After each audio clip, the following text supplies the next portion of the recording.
இன்னைக்கு நம்ம தேர்தல் களத்துல சிறப்பு நேர்காணல் செய்யக்கூடிய விருந்தினர் அதிமுகவுடைய முன்னாள் அமைச்சரும் வேதாரண்யம் தொகுதியுடைய சட்டமன்ற உறுப்பினருமான திரு OS மணியன் அவர்கள். சார் வணக்கம். வணக்கம். அதிமுக ஆட்சி மாற்றத்திற்காக களம் காணுது. தொடர் பரப்புரையில அதிமுக பொதுச் செயலர் எடப்பாடி பழனிசாமி ஈடுபட்டிருக்காரு. நீங்க இப்ப சிட்டிங் MLA என்ன செஞ்சீங்க அப்படின்ற ஒரு கேள்வி மக்கள்கிட்ட பொதுவா இருக்கும். 5 ஆண்டுகள்ல நீங்கள் செய்த பணி எப்படி வெற்றியை ஈட்டி தரும், அப்படி தக்க வைக்க முடியும் நம்புறீங்க? 2021-26 நாங்கள் எதிர்கட்சி, 2016-21 நாங்க ஆளுங்கட்சி.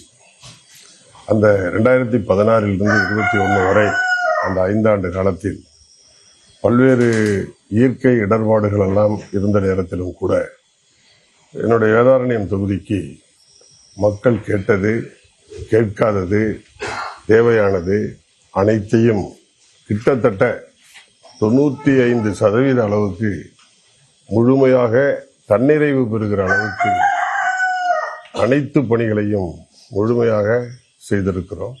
அதை செய்து கொண்டிருக்கிற நேரத்தில் ஆட்சி மாற்றம் வந்தது. இந்த 5 ஆண்டு காலத்தில் அதற்கான நிதி ஒதுக்காமல் அந்த பணிகள் அப்படியே கிடப்பில் கிடக்கிறது. அது எங்களுடைய ஆட்சி வந்ததற்கு பின்னால் நாங்கள் அதை நிறைவேற்றுவோம். இப்ப 2021 இதே அதிமுக பாஜகவோடு கூட்டணி அமைச்சது. 2026 கூட்டணி அமைச்சிருக்கீங்க. அப்போது வெற்றி அப்படின்றது சாத்தியப்படல. ஆனா இப்ப சாத்தியப்படும் அப்படின்னு நம்புறீங்க. எந்த அடிப்படையில இந்த நம்பிக்கை? திராவிட முன்னேற்ற கழக ஸ்டாலினுடைய அரசு ஒட்டுமொத்தமாக அனைத்து தரப்பு மக்களுடைய கடுமையான கோபத்தை அவர்கள் சம்பாதித்திருக்கிறார்கள். அது நாடு கும்மிடி பூண்டி முதல் கன்னியாகுமரி வரை எதிர்ப்பலை வீசிக்கொண்டிருக்கிறது. எடப்பாடியார் 4.25 ஆண்டு கால ஆட்சியை மக்கள் பார்த்திருக்கிறார்கள். குறிப்பாக விவசாயிகளுக்கு செய்திருக்கிற சாதனைகளையும் அவர்கள் அறிந்திருக்கிறார்கள். எனவே எடப்பாடியாருடைய அரசு தேவை, எடப்பாடியாருடைய அரசை 21 கொண்டு வராமல் விட்டது தவறு என்று மக்கள் புரிந்திருக்கிறார்கள். இதுதான் இன்றைக்கு இருக்கிற கள நிலவரம். கடந்த காலத்துல பாஜக அதிமுகவுக்கு ஒரு பலவீனம். ஆனா இன்னைக்கு பாஜக பலம் பெற்றிருக்கு அப்படின்னு அதிமுகவை நம்புதா? அது பலமா மாறிடுச்சா? அதாவது இன்றைக்கு அமைந்திருக்கிற கூட்டணி என்பது பலமான கூட்டணி. பாரதிய ஜனதா கட்சியை பொறுத்தவரை அந்த கட்சி முன்னை விட 21 விட 26 வளர்ந்திருக்கிறது. இது 24 நடந்திருக்கிற நாடாளுமன்ற தேர்தலின் போது அவர்கள் பாட்டாளி மக்கள் கட்சியோடு கூட்டணி அமைத்து போட்டியிட்ட நேரத்தில் பெற்ற வாக்குகளை நீங்கள் கணக்கிட்டு பார்ப்பீர்கள் என்று சொன்னால் கணிசமான வாக்குகள் பரவலாக எல்லா தொகுதியிலும் பெற்றிருக்கிறார்கள் என்பது யதார்த்தமான உண்மை. அனைத்து இந்திய அண்ணா திராவிட முன்னேற்ற கழகம் தனிப்பெரும் கட்சி. தமிழ்நாட்டில் இருக்கக்கூடிய அரசியல் கட்சிகளில் மாபெரும் கட்சி அனைத்து இந்திய அண்ணா திராவிட முன்னேற்ற கழகம்.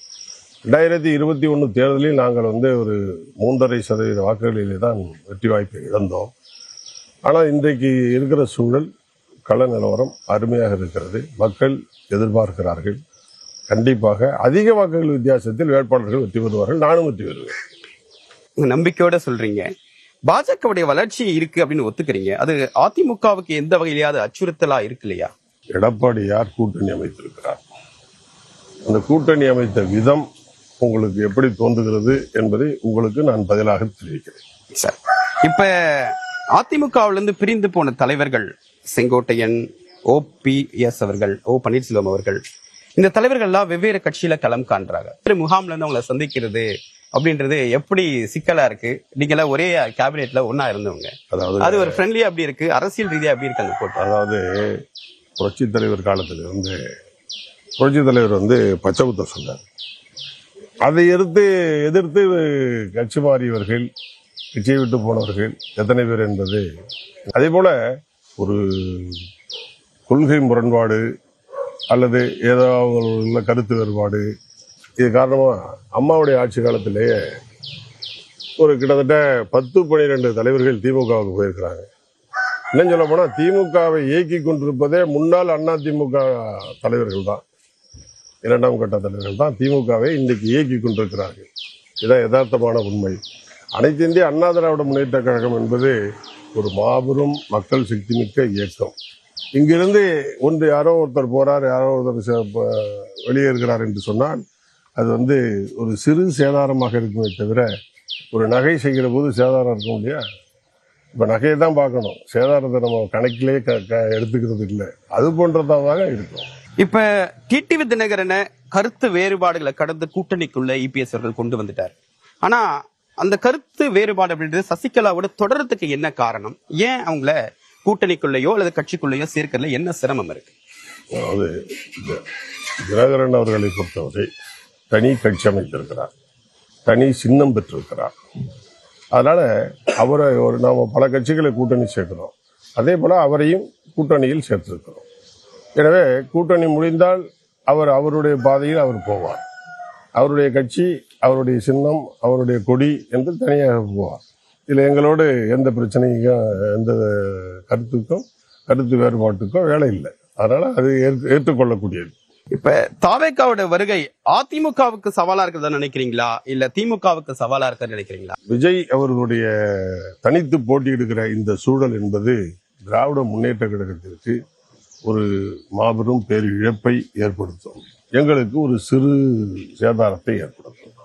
ஆக லாபம் எங்களுடைய என்டிஏ கூட்டணிக்கு தான் உறுதியாக. சிறுபான்மை மக்களுடைய வாக்குகளை அதிமுக தக்க வைக்குமா? பாஜகவோட கூட்டணி அமைத்திருக்கிறது, இல்ல அதுக்கு இன்னும் சிறுபான்மை மக்களுடைய வாக்காளர்கள் இன்னும் கன்வின்ஸ் ஆகலன்னு நினைக்கிறீங்களா? சிறுபான்மை மக்கள் அவர்களிடத்தில் போதிக்கப்பட்ட, புகுத்தப்பட்ட, திணிக்கப்பட்ட கருத்துக்கள் அனைத்தும் பொய்யானவை, தவறானவை, உண்மைக்கு மாறானவை என்பதை அனைத்து தரப்பு மக்களும் புரிந்து கொண்டார்கள். இப்போ குறிப்பாக சிஏஏ எடுத்துக்கொண்டீர்கள் என்று சொன்னால், சிஏஏ அமுல்படுத்தப்பட்டால் சிறுபான்மை மக்கள் இந்த நாட்டை விட்டு கடத்தப்படுவார்கள், எவரும் இங்கே வாழ முடியாது என்று அவர்கள் சொன்னார்கள். ஆனால் சிஏஏவால் இதுவரைக்கும் இந்த சிஏஏ சட்டம் நிறைவேற்றப்பட்ட பின்னால் இதுவரைக்கும் யாராவது ஒரே ஒரு குடிமகன் பாதிக்கப்பட்டிருக்கிறாரா? ஒரே ஒரு குடிமகன் கிடையாது. இல்லை என்பதை அவர்களும் உணர்ந்து கொண்டார்கள். அதனால் இப்பொழுது இஸ்லாமிய சிறுபான்மை மக்கள் அனைத்து இந்திய அண்ணா திராவிட முன்னேற்ற கழகத்திற்கு வாக்களிக்க முன்வந்து விட்டார்கள். அது நாகூரிலே நடந்திருக்கிற நிகழ்ச்சி கூட வேட்பாளருக்கு கொடுத்த வரவேற்பு, அவர்கள் கொடுத்த வாக்குறுதி, இதெல்லாம் பார்க்கிற பொழுது எங்களுக்கு மகிழ்ச்சியாக இருக்கிறது. இப்ப நீட் விவகாரத்துல நீட் விலக்கு வேண்டும் அப்படின்னு அதிமுக உறுதியா இருக்கு. ஆனா பாஜக எதிர்ப்பா இருக்காங்க. அடுத்ததாக கோவில் நிலங்களை மீட்கணும் அப்படின்னு சொல்லிட்டு பாஜகவுடைய கொள்கை நிலைப்பாடு. ஆனா மக்களுக்கு கோவில் நிலங்களை பட்டா போட்டு தரணும் அப்படின்றது அதிமுகவுடைய தலைவருடைய கருத்தா இருக்கு. நீங்களும் அதை சொல்லியிருக்கீங்க. இதை எப்படி சரி வரும்? கோவில் நிலங்கள் மக்களுக்கு போய் சேரணுமா, மீட்கப்பட்டு கோவில் நிர்வாகத்து கையில இருக்கணுமா? எங்களுடைய தேர்தல் அறிக்கையிலேயே இதற்கு பதில் இருக்கிறது. நாங்க என்ன சொல்லியிருக்கோம்னு கேட்டீங்கன்னா, மாநிலங்களுக்கு தேவையான, மாநிலங்கள் கேட்கிற சரியான முறையான நிதியை மத்திய அரசு கொடுக்க வேண்டும் என்று நாங்கள் வலியுறுத்தி இருக்கிறோம். கேட்போம் என்றும் வலியுறுத்தி இருக்கிறோம். இதிலிருந்தே நீங்கள் புரிந்து கொள்ள முடியும், மத்திய அரசோடு நாங்கள் பிஜேபியோடு கூட்டணி வைத்திருந்தாலும் தமிழ்நாட்டு மக்களுடைய நலன் கருதி, தமிழ்நாட்டு மக்களுக்கு விரோதமாக எந்த ஒரு காரியமாக இருந்தாலும் நாங்கள் அதை தட்டி கேட்போம். எந்த ஒரு நலன் சார்ந்த விஷயத்திற்கும் மத்திய அரசை அணுகுவோம். தேர்தல் அறிக்கை ஒரு முக்கியமான கேம் சேஞ்சரா இருக்குன்னு அதிமுக நம்புது. 210 தொகுதிகளை ஜெயிக்கும் அப்படின்னு சொல்லிட்டு கூட்டணிக்குள்ள அந்த அளவுக்கு இணக்கம் இருக்கா? அது வெற்றியை எல்லா இடத்திலுமே உறுதி செய்வதற்கான தன்மை களத்துல தென்படுதா? எங்களுடைய கூட்டணி என்பது ஒரு கையில் இருக்கிற 5 விரல்களை போல ஒன்றாக இருக்கிறது. ஒரு விரல் உயரமாக இருக்கலாம், ஒரு விரல் ஆழமாக இருக்கலாம், அதை பற்றி வேறுபாடு இல்லை. ஆனால் இணைந்தே செயல்படுகிறது. ஒரு கையை போல இணைந்து எங்களுடைய கூட்டணி செயல்படுகிறது. தேர்தலுக்கு பிறகு ஒரு யாருக்கும் பெரும்பான்மை கிடைக்காத பட்சத்தில் தாவேகாவோடு கூட்டணி அமைப்பதற்கான சூழ்நிலையை இப்பயே அதிமுக, அதனாலதான் தாவேகா தலைவர் மீதான விமர்சனத்தை குறைத்துக் கொண்டு பாஜகவுடைய தலைவர்கள் தொடர்பான ஒரு ஆதரவான நிலைப்பாட்டுக்கு சொல்றாங்களே, இது காரணம் என்ன? அதாவதுங்க, எங்களுக்கு யார் எதிரியோ அவங்கள பத்தி தான் நாங்க விமர்சனம் பண்ணுவோம். எங்களுக்கு எதிரியே இல்லைங்கும் போது அவங்களெல்லாம் பேசுறதுக்கு நேரம் கிடையாது. அதனால யார் எதிரியோ, கண்ணு முன்னால் தெரிந்த எதிரியை தான் பேசணுமே தவிர கண்ணுக்கு தெரியாத எதிரியெல்லாம் போய் பேச வேண்டிய அவசியம் இந்த தேர்தல் நேரத்தில் இல்லை என்பது என்னுடைய கருத்து. இப்ப இருக்கக்கூடிய அரசியல் சூழ்நிலை தொடர்பாக, தேர்தல் களம் தொடர்பாக உங்களுடைய நிறைய கருத்துக்களை எங்களோட பகிர்ந்துக்கிட்டீங்க. மிக்க நன்றி சார். நன்றி சார். நியூஸ் 18 தமிழ்நாடு சார்பாக வாழ்த்துக்கள். நன்றி சார். வணக்கம்.